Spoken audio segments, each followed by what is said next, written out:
Hello everyone, this is Tom Fox and I'd like to welcome you to the Daily Compliance News. The Daily Compliance News is an offering of the Compliance Podcast Network.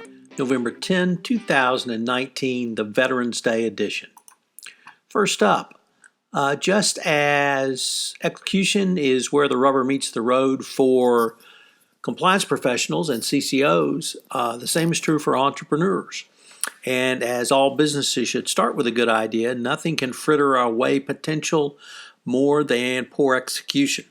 University of Houston, in my hometown of Houston, Texas, is trying to tackle this problem by bringing college professors to help entrepreneurs around execution, creating a stimulating urban renewal through entrepreneurship, where students working for a grade service consultants to four entrepreneurs who have a concrete business idea, a demonstrated commitment, and are willing to serve a community of need in the investment. It's a great idea, and kudos for Professor Saleha Kamawala from the University of Houston coming up with it.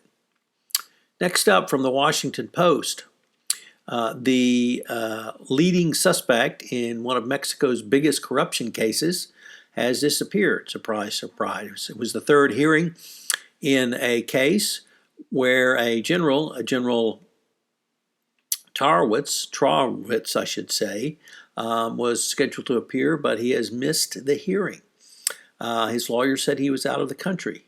It's a case that's come to be seen as a test of Mexico's ability to crack down on its own corruption. And it presents a illustration of the challenges Mexico has, which is even getting the accused to appear in court.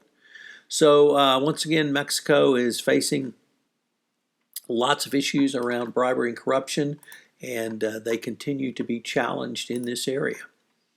Next up, and in somewhat bittersweet news, the head of Kaiser Permanente, its chairman and CEO, Bernard Tyson, died unexpectedly at the age of 60.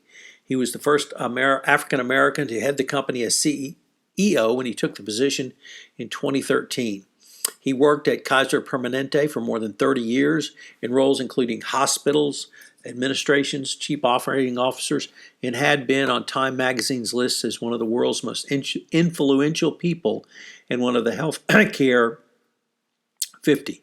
He was an exceptional colleague, passionate leader, and honorable man, as quoted by Executive Committee Chair Edward Pei. He headed the Kaiser Permanente company, which had 174,000 employees with over 12.3 million members and 218,000 employees worldwide. So a great voice for healthcare compliance has passed. Unfortunately, he died quite young, and his voice, both in healthcare and compliance and around civil justice in the workplace, will definitely be missed. And finally, Boeing is attempting to move all of the lawsuits filed against it in the 737 MAX crash outside the United States through the doctrine of foreign non-convenience.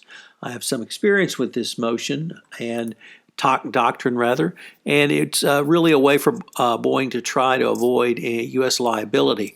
Of course, by doing so, they will make the case exponentially harder for the plaintiffs to reclaim the actual damages they lost and Boeing's conduct, because, of course, getting the documents out will be problematic. So Boeing, on the one hand, says that they really want to turn over a new leaf and move forward. On the other hand, they're clearly trying to deny plaintiffs full recovery and restitution over an issue that I don't think anyone disbelieves or really does not believe that it's Boeing's liability on this case. So clearly it's not the plaintiff's contributory negligence which caused the 737 MAX air crashes, and now for Boeing to do this really goes in a different direction. And finally, on a very personal note, today is November 11th, 2019, Veterans Day in the United States, Remembrance Day in the United Kingdom. If you know a veteran, call them up and say thank you. We all owe them a great debt of gratitude for their service, and I hope you will join me in honoring any and all veterans on this November 11th. Thank you.